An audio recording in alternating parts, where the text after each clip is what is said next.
بسم اللہ الرحمن الرحیم۔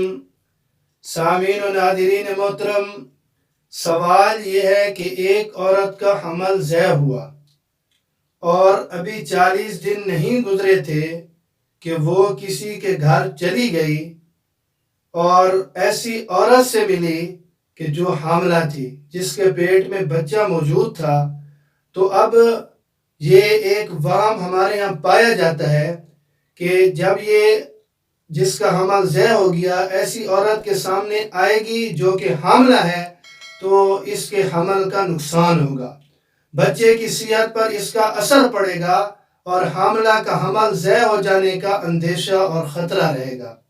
تو بعض دوست یہ پوچھ رہے تھے کہ شریعت اس کے بارے میں کیا کہتی ہے، تو اس کا جواب سمجھنے سے پہلے یہ بات سمجھیے کہ بعض چیزیں ہمارے ہاں توہمات کے قبیل سے ہوتی ہیں، یعنی ہمارا ایک وہم ہوتا ہے۔ جیسے یہ ایک وہم پایا جاتا ہے ہمارے معاشرے میں کہ حاملہ عورت میت کے گھر نہ جائے، کہ میت کا سایہ پڑے گا اور حمل کا نقصان ہوگا، اس کے بچے کا نقصان ہوگا، اس کی صحت پر اثر پڑے گا۔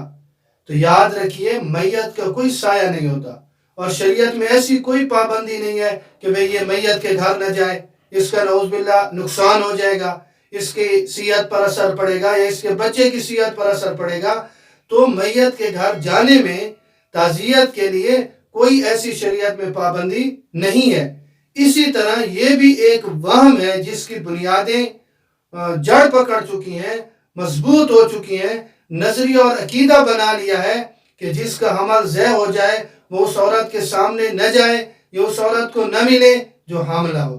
تو شریعت میں اس کی کوئی اثر نہیں ہے، یہ بنی بنائی ہوئی باتیں ہیں، توہمات پر مبنی یہ نظریات ہیں۔ ایسا کہنا اور اس پر یقین کرنا ایک مسلمان کی شایان شان نہیں ہے۔ سب کچھ کرنے والی ذات، مسلمان تو یہی کہتا ہے نا کہ سب کچھ کرنے والی ذات اللہ رب العزت کی ہے۔ تو پھر یہ کون سا نظریہ اور عقیدہ ہے کہ ایک انسان دوسرے انسان سے ملے اور پھر اس کی صحت کا بھی اس پر اثر پڑے اور اس کے بچے پر بھی اس کا اثر پڑے؟